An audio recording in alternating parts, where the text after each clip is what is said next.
I don't know if you saw this, but in the Buzzfeed article that said, quote unquote, Trump supporters and neo-Nazis are using secret chat rooms to harass Shia LaBeouf. You're talked about in this. You're named directly, not your real name, but you are named directly with the picture of you doing the yoga pose. During another moment, a larger man in a mustache and a Make America Great Again hat, nicknamed Paul Blart, who has been since nicknamed Paul Blart for his resemblance to Paul Blart, Mole Cop, came up to the camera.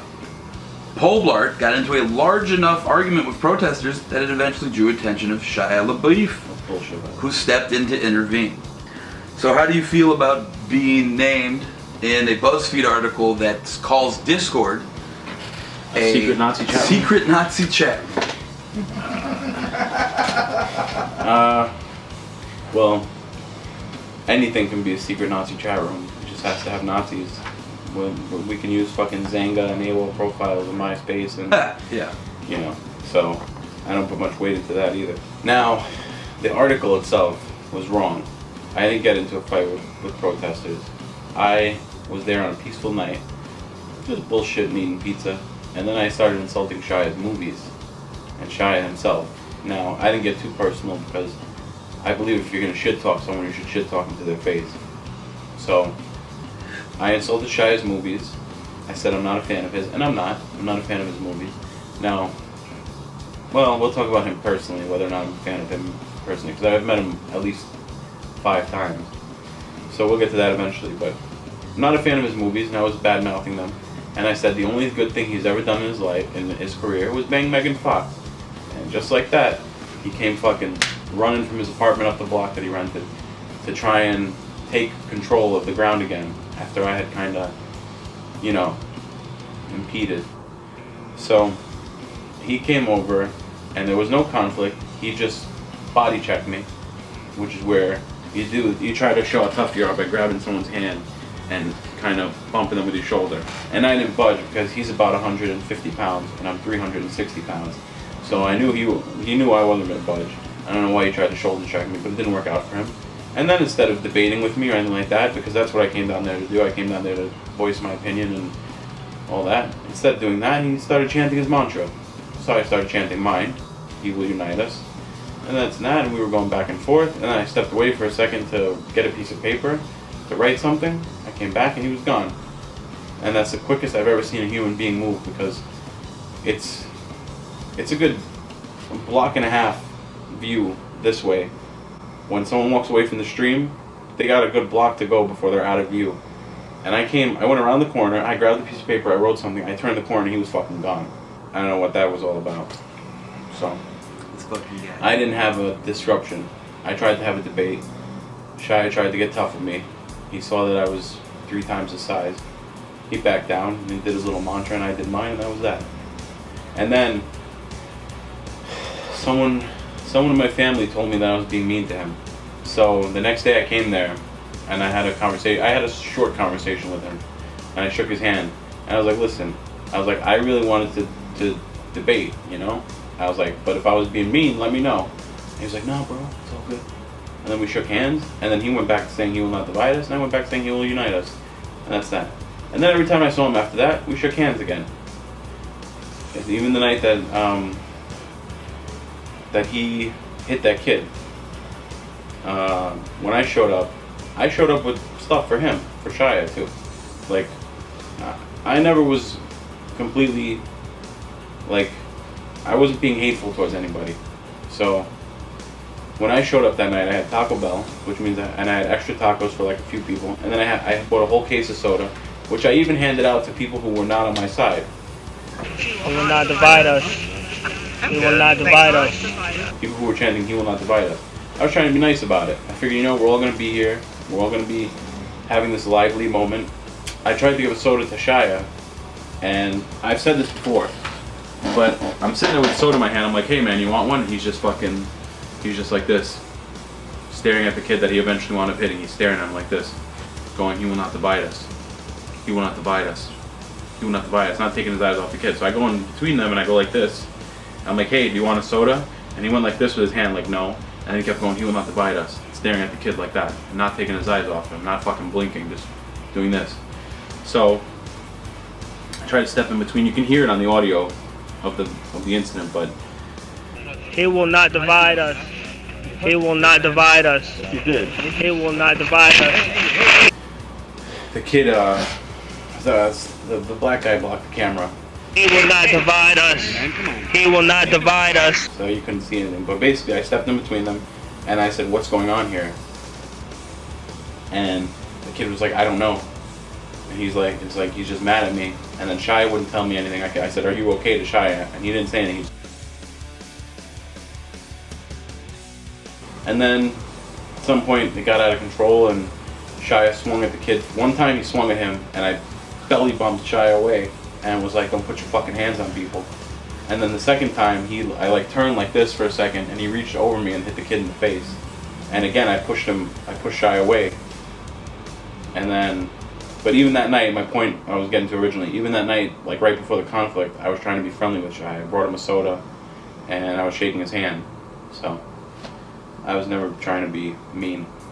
And there was a night, no one caught it on video, which annoyed me, but there was a night where we were just sitting there roasting him, Shia. Now, I was making fun of his movies, you know? And then people started mentioning his girlfriend, and calling him a pedophile, and saying his girlfriend looks like she's 12, and she's ugly, and this and that. See, I don't do that shit. I don't get personal like that. I don't think that's right, because, you know, it's the guy's personal life. So, no one caught it on video for some reason, but I came up to the camera and I was like, I'm not involved with that. I was like, I'm not gonna do that. But, you know, to each his own. Or there was another time that something happened to his mother. His mother had to have surgery, and he wasn't there.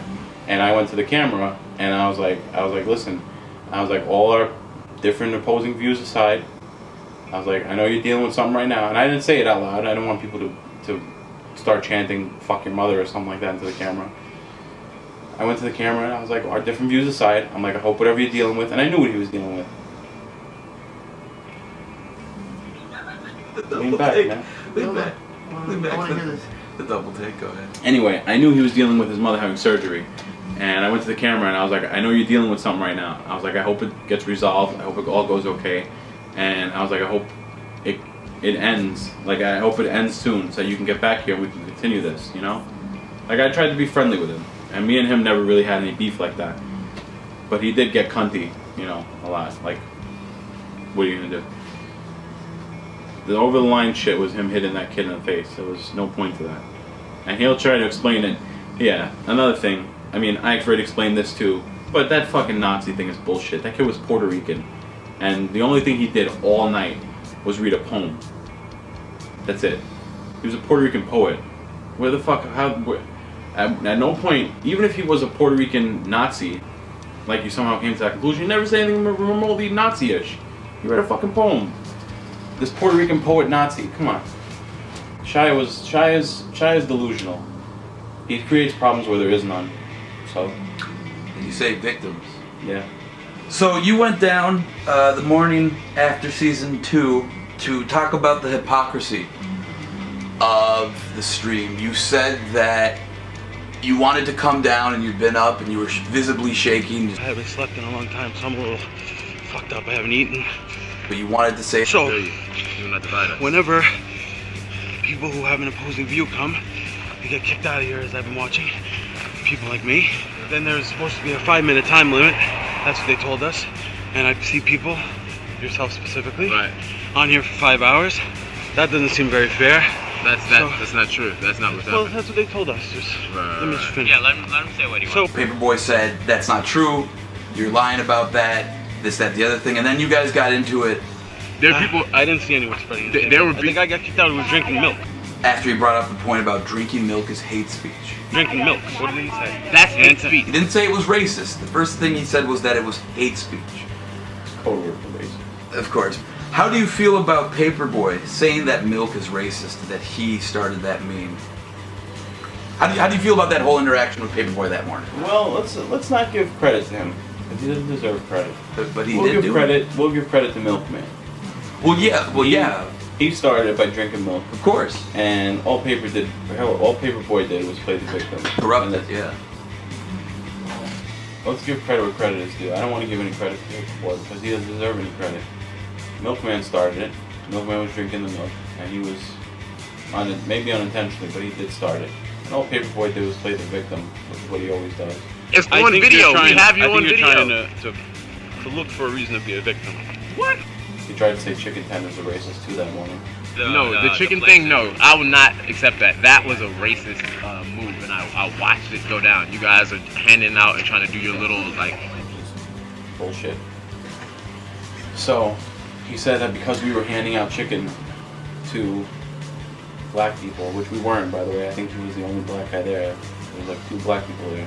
I don't remember handing any chicken out to anyone really, but we got food delivered to us that we couldn't eat, and like it was too much, you know, 8 plates of chicken tenders. So we decided to hand it out to people. And People send it and we pass it around to me. because we were being generous, he labeled that hate speech, just like the milk thing. So anyway, getting back to the point. He likes to play the victim, and I told him that morning. I was like, you're looking for reasons to be a victim. To look for a reason to be a victim. What?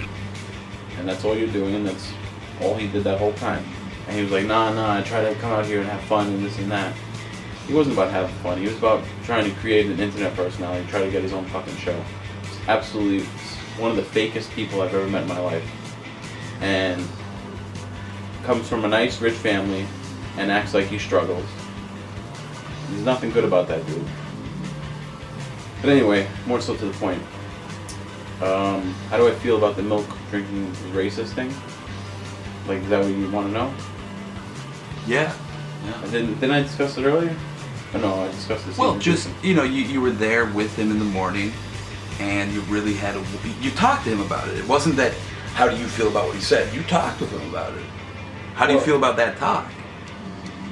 I don't know, I don't feel any way about it, because for me it was just something that happened. After I left, I didn't give 2 thoughts about it. I did, however, like, I witnessed the milk evolve. Like, people on Twitter were calling him a fucking idiot. Black people too, by the way, who were like, why are you saying stupid shit like this, making us look bad? Like, how the fuck is drinking milk racist, this and that? So, I realized that, you know, I watched the evolution of how people were mad at him, and then the people who were mad at him let it evolve into like, oh, we don't have to be mad at him, let's take this as our own little nudge, its own little funny joke. If he says drinking milk is racist, then fuck it, let's make it racist. Have a little fun. So I think I said it earlier, it's funny to me. Let them make more things racist. I don't care. It's just more fun. And that morning, I was shaking. So I'm a little fucked up. I was shivering because A, it was snowing. B, it was like -5 degrees outside. C, I had been up for like 27 hours. I haven't slept in a long time. D, I hadn't eaten yet, so I was like completely out of energy. I haven't eaten. And so I was fucking starving, freezing, tired, and I was just fucking like, God almighty, I just want to get this messed up here so I can fucking go home, you know? And the message, by the way, is don't quote the rules if you can't fucking obey them. And that's what I said. And I mean that, you know? If people are trying to push rules on people, then fucking be equal about it. Don't be a hypocrite. Yeah, don't be a fucking hypocrite. You know? Paperboy, the night before that, or one of those nights, people were doing this. They were like, alright, 5 minutes are up. Come on, you with the fucking Pepe flag. 5 minutes are up. You who doesn't fit our narrative. 5 minutes are up. Then Paperboy goes up there. And he's up there for 5 hours playing his fucking tambourine. What? So what? Because he fits your narrative, all of a sudden the rules don't apply? Fuck that shit. They're all about inclusiveness and don't divide us and this and that. You know what? Fuck you, man. That's complete division. That's completely sabotaging your own rules because of how it favors somebody. I'm so not down with that. I said that earlier outside of the camera. That fucking idea of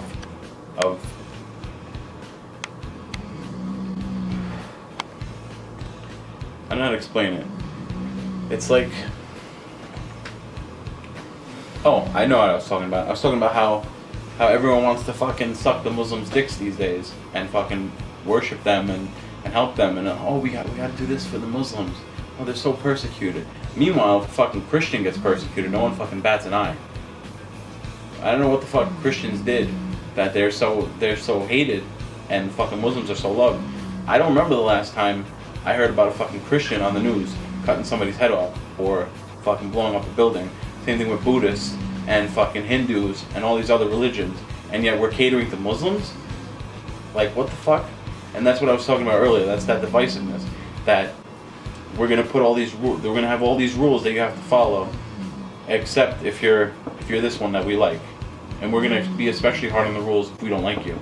Like the fucking Christians who had to bake a cake for a gay family or whatever the fuck it was, and it became national news when it shouldn't have.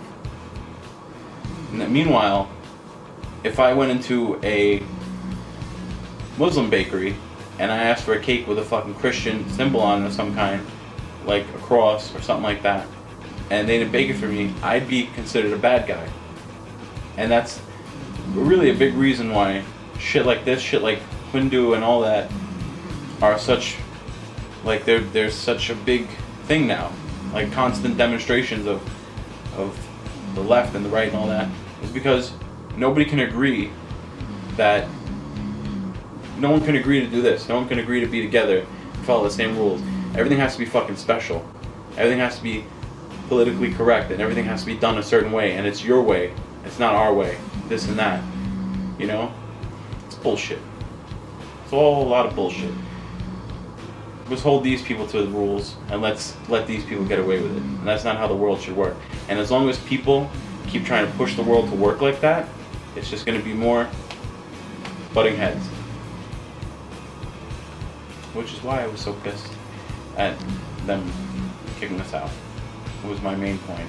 Sometimes I go off on tangents, but it really irks me, really fucking pisses me off. Like one of my pet peeves, when people push their rules on people they don't like and let others slide. That fucking irks me. And the museum was doing that big time. Like the night that guy came out and started kicking people out, kicked out Jackie, kicked out whoever.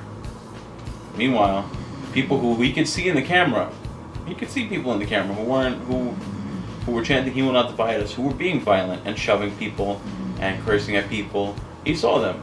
And then who did he kick out? Jackie, who never did anything to anybody. Sat there and fucking wrapped himself in a blanket. That's who he kicks out. Get the fuck out of here, man. Yeah. How does it feel to be usually in everyone's top 3 and seen as an S tier character?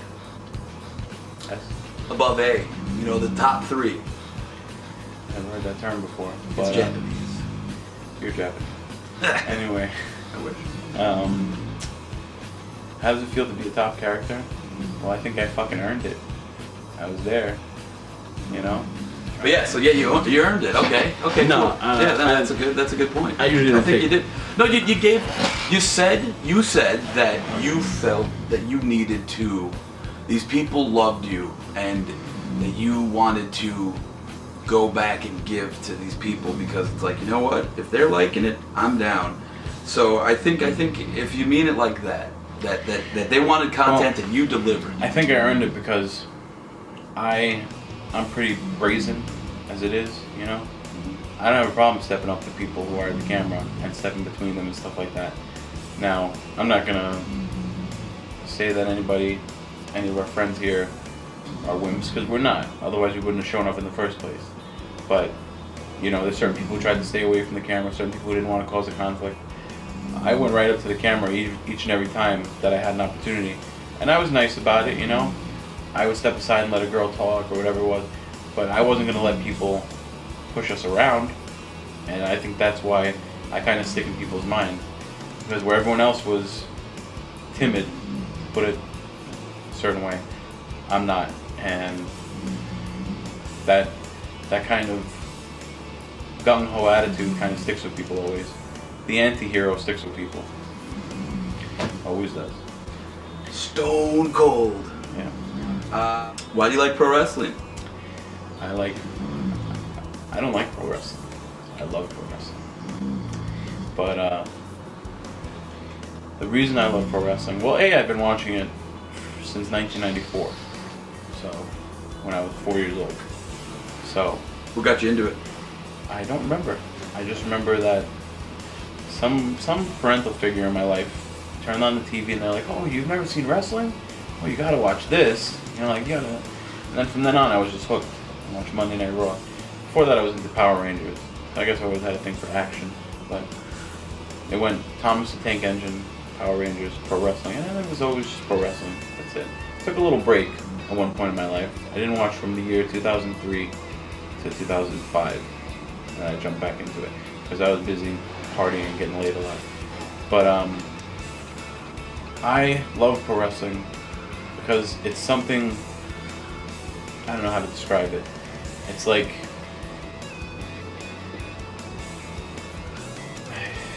I'm gonna have to get my words together.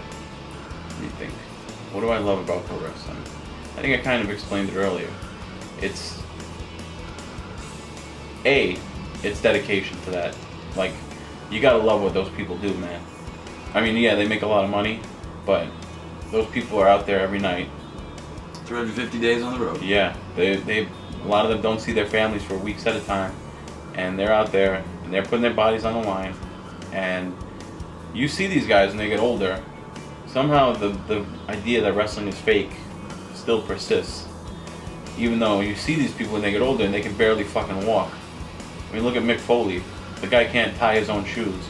And you're gonna sit there and tell me that everything he did was what? Planned out and fake? No.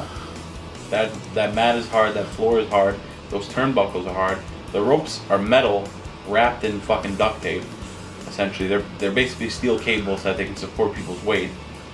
There's nothing easy and soft about that ring. So for these guys who are 250 pounds and higher to go out there, and they say the bigger you are, the harder you fall. So we've got 250 pound guys out there who are slamming themselves onto hard surfaces and doing it all to entertain people. I mean, that's passion that you don't see in pretty much anywhere else in the world. So you can appreciate that. Like, people may not like guys like John Cena, for example. You know, they don't like his character. But even if you don't like his character, that's a guy who went out there for however many years and was the face of the company and took his shots and is still there and still getting his ass kicked, and he's 40 years old. And there's, you know, you put in work. That's what people do. So even if you don't like the character or whoever, you can still like the performer and you can still like what they do. So that's a big part of it. The second part is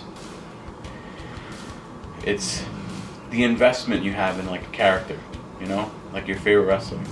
It's hard to explain too, but for years and years you watch people. Would you agree that anime in many ways is like pro wrestling? I've literally never watched anime. Okay, so let me explain this to you. Dragon Ball Z, okay, will be 6 episodes of promos, 2 episodes of fights.